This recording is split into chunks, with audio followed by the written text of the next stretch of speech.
saya akan melakukan praktikum difusi dan osmosis. Tetapi sebelum saya melakukan praktikum, saya akan menjelaskan terlebih dahulu tentang konsep dari difusi dan osmosis tersebut. Seperti yang sudah teman-teman ketahui bahwa sel memiliki membran, dan membran itu memiliki beberapa sifat, diantaranya impermeable, permeable, dan selektif impermeable atau disebut semi permeable. Nah, itulah yang menyebabkan terjadinya transportasi zat atau lalu lintas zat melalui membran tersebut. Nah, yang akan kita bahas yang pertama adalah difusi.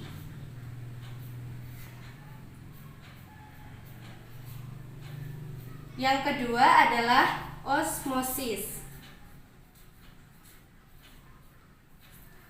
Nah, difusi dan osmosis ini termasuk transportasi pasif karena tidak memerlukan energi. Karena transportasi zat itu ada dua ya teman-teman, ada transportasi pasif dan transportasi aktif. Nah, apa sih difusi itu dan apa sih osmosis?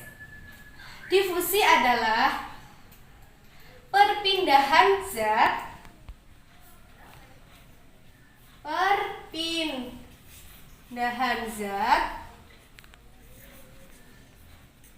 dari mana ke mana nih? Dari zat yang dari lingkungan atau larutan yang berkonsentrasi tinggi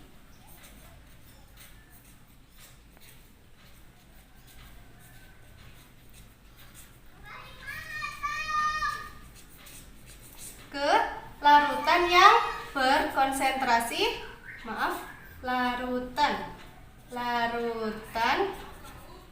berkonsentrasi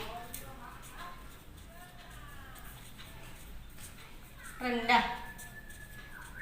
Jadi, difusi adalah perpindahan zat dari lingkungan atau larutan yang berkonsentrasi tinggi ke larutan yang berkonsentrasi rendah. Lalu yang kedua ada osmosis. Apa sih osmosis itu? Osmosis adalah perpindahan pelarut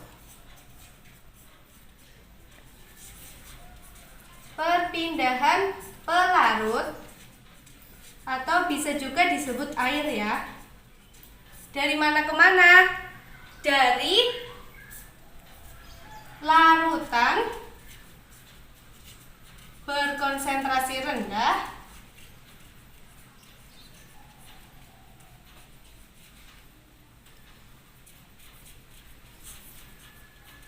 ke larutan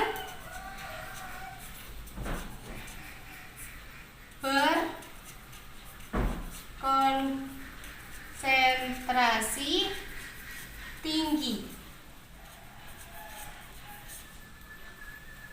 Jadi, osmosis adalah perpindahan pelarut atau air dari lingkungan atau larutan yang berkonsentrasi rendah ke larutan yang berkonsentrasi tinggi. Nah, mungkin dari teman-teman ada yang masih bingung nih, apa itu konsentrasi? Konsentrasi erat hubungannya dengan kimia. Misal contoh begini, ada larutan garam 50%. Nah, itu artinya jika dalam larutan itu terdapat 100 ml si garam ini jumlahnya 50 ml. Begini contohnya, saya mempunyai gelas, 3 gelas yang saya beri nama A, B, C. Nah, saya taruh garam di A sebanyak 10 ml, di B sebanyak 20 ml, dan di C sebanyak 2 ml. Lalu saya kasih air sehingga ketiga gelas mempunyai volume 100 ml. Ketiga gelas sama ya, 100 ml.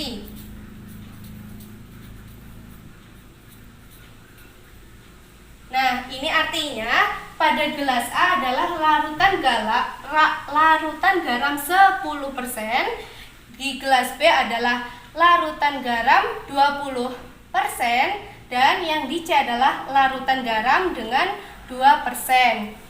Nah, itulah penjelasan tentang konsentrasi. Jadi konsentrasi itu apa, teman-teman?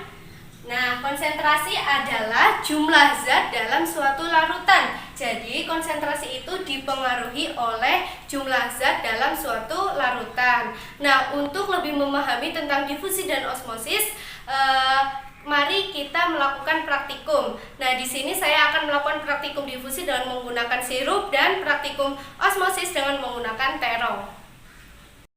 Nah, teman-teman, di sini saya sudah menyiapkan peralatan untuk melakukan praktek difusi. Ada gelas plastik, sendok, air panas, air biasa atau air pada suhu kamar, air dingin, dan sirup. Nah, seperti yang sudah kalian ketahui bahwa difusi itu dipengaruhi oleh beberapa faktor ya. Yang pertama ada ukuran partikel, yang kedua ketebalan membran, yang ketiga ada luas suatu area, yang keempat jarak, dan yang kelima suhu. Nah, di sini saya akan mengambil faktor yaitu yang berupa suhu.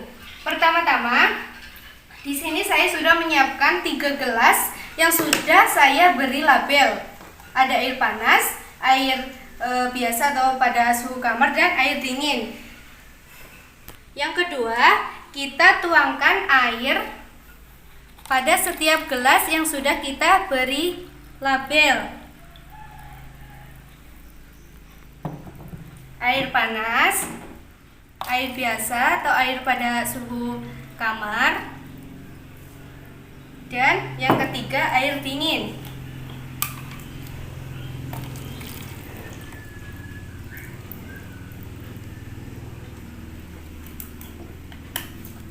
Nah, ketiga kita tuangkan sirupnya ke dalam masing-masing gelas, masing-masing dengan 3 sendok makan.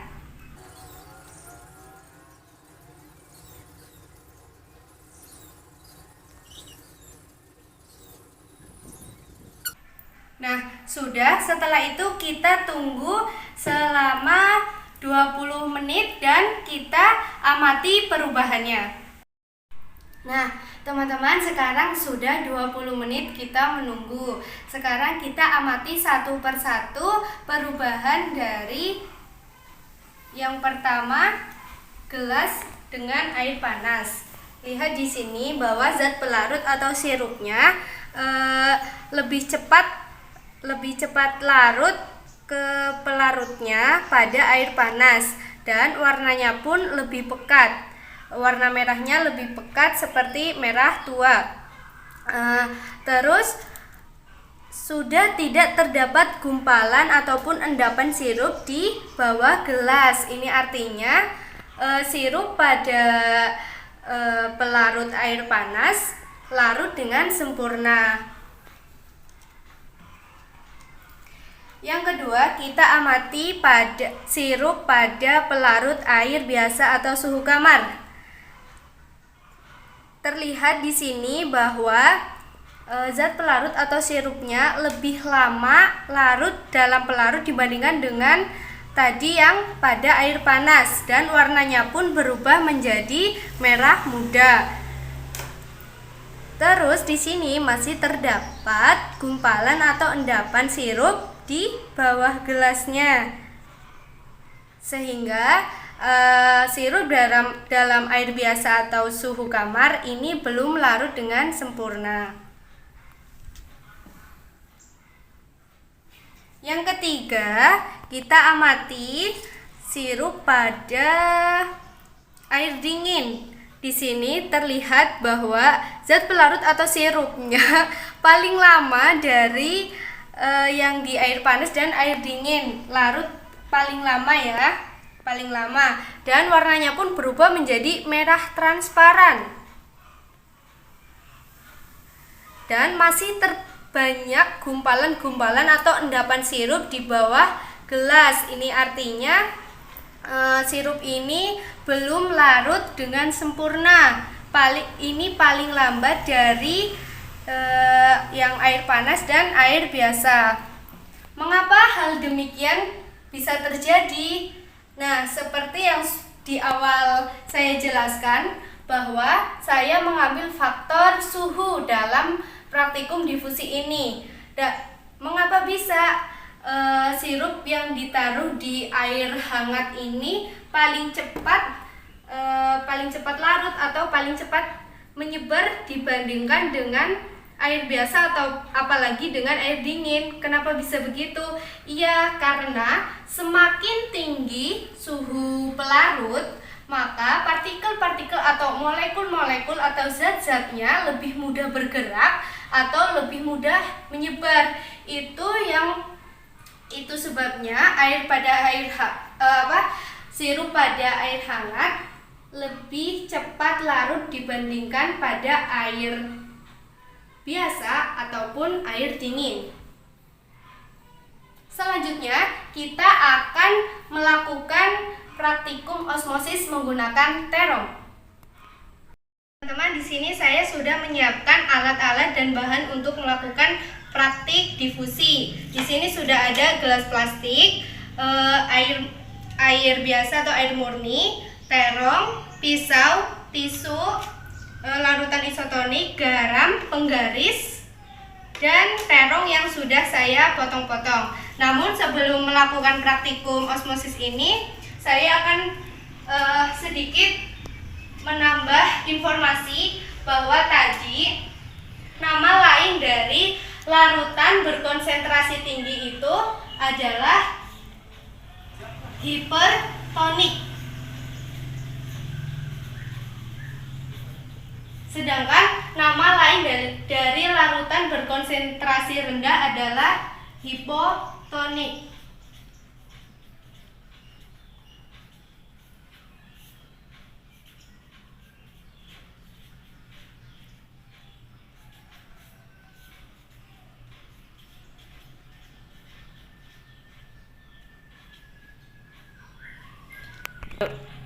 Nah, sekarang langsung saja kita mulai praktik osmosisnya.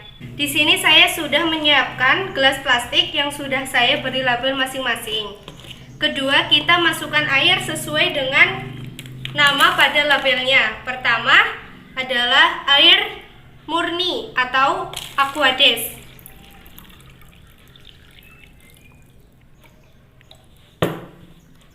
Yang kedua, larutan garam dengan 1 sendok garam.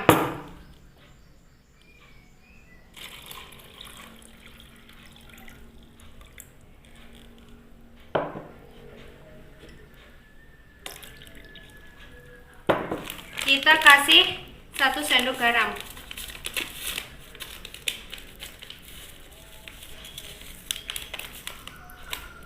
Lalu kita aduk sebentar.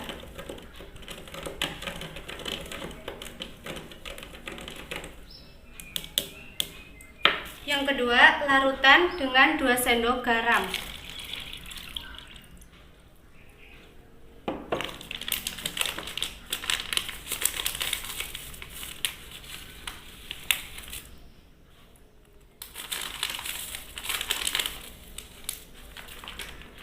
Kita aduk juga.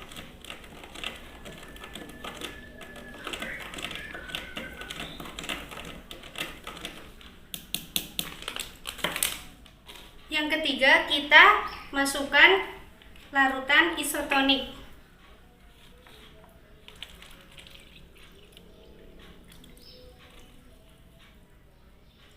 Nah, kalau sudah, kita masukkan terong yang sudah saya potong seperti ini. Dan ini diameternya sama, yaitu 4 cm. Kita masukkan yang pertama ke larutan air murni atau aquades, larutan dengan 1 sendok garam, larutan dengan 2 sendok garam, dan larutan isotonis. Nah, setelah itu kita tunggu selama 20 menit dan catat perubahan diameter dan tekstur dari terong tersebut. Nah, sekarang sudah 1 jam sejak kita menunggu hasilnya. Selanjutnya kita angkat terongnya, lalu taruh di atas tisu. Usahakan jangan sampai tertukar supaya datanya bisa akurat.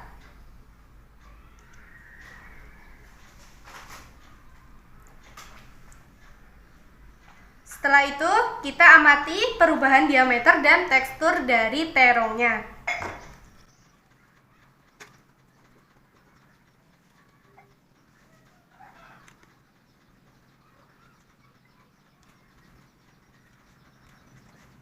Kita catat, kita masukkan ke dalam tabel praktikum.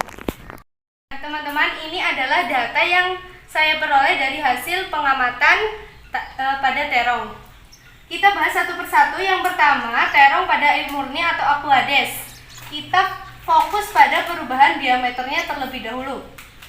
Yang tadinya 40 mm bertambah menjadi 45 mm, artinya terjadi penambahan sebesar 5 mm.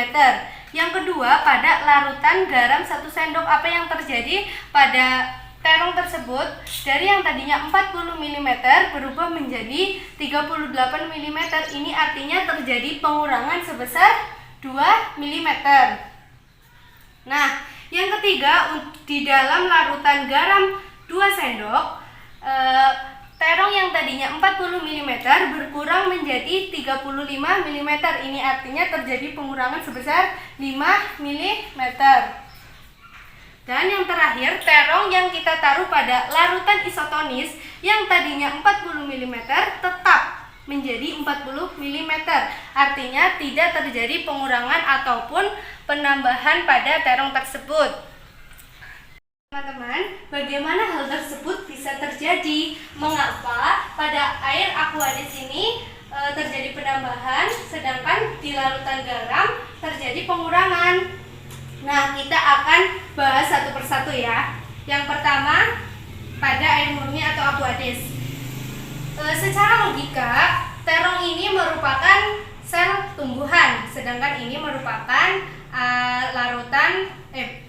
air murni atau aquades. Nah, sesuai konsep larutan, di dalam sel ini terdapat mikromolekul ataupun makromolekul yang larut di dalam sitoplasma. Nah, jika kita bandingkan kedua benda ini, maka sel terong ini termasuk hipertonik, sedangkan air murni ini adalah hipotonik.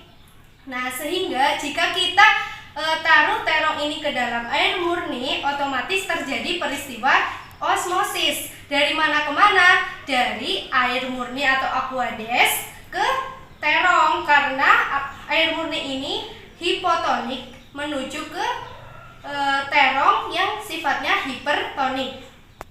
Sedangkan untuk yang kedua, pada larutan garam 1 sendok dan larutan garam 2 sendok, ini berarti larutannya termasuk hipertonis, sedangkan sel tumbuhannya yang berupa terong ini hipotonik, sehingga air dari dalam terong ini berpindah ke larutan garam, sehingga keduanya mengalami pengurangan diameter. Mengapa bisa terjadi pengurangannya ini berbeda? Iya, karena sesuai dengan kadar konsentrasi yang kita berikan. Untuk yang ketiga, terong ini diameternya tetap di awal sebelum praktikum ataupun di akhir sesudah praktikum, karena kita masukkan ke dalam larutan yang isotonis. Nah, untuk yang air murni atau aquades ini terjadi penambahan. Nah, ini dinamakan, kalau pada sel tumbuhan dinamakan turgid. Yang ini dinamakan plasmolisis. Sama ya, yang ini juga plasmolisis. Sedangkan pada larutan isotonis namanya adalah flaccid. Nah, setelah diameter, kita amati teksturnya. Tekstur pada larutan air murni atau pada larutan aquades terlihat ya, di sini terongnya masih segar dan cenderung tetap keras. Sedangkan untuk yang kedua, terongnya lembek. Untuk yang ketiga, pada larutan garam 2 sendok, maaf yang tadi larutan garam 1 sendok, yang ini larutan garam 2 sendok. Terlihat di sini lebih lembek dari tadi karena konsentrasi garamnya lebih tinggi. Terlihat juga di sini warnanya agak berubah. Yang ketiga, ini tetap karena dalam larutan isotonis. Nah, dari praktikum difusi dan osmosis tadi, maka dapat kita simpulkan bahwa difusi adalah perpindahan zat dari lingkungan atau larutan yang berkonsentrasi tinggi ke larutan yang berkonsentrasi rendah, atau dari hipertonik ke hipotonik. Sedangkan untuk osmosis adalah perpindahan pelarut atau air dari lingkungan atau larutan yang berkonsentrasi rendah ke larutan yang berkonsentrasi tinggi, atau dari hipotonik ke hipertonik. Dan mungkin teman-teman bingung ya membedakan difusi dan osmosis ini. Kalian harus ingat-ingat bahwa kalau difusi itu yang berpindah adalah zatnya, zat terlarut. Sedangkan pada osmosis yang berpindah adalah pelarutnya atau airnya. Sekian presentasi praktikum dari saya, semoga bermanfaat. Apabila ada kesalahan saya mohon maaf. Wassalamualaikum warahmatullahi wabarakatuh.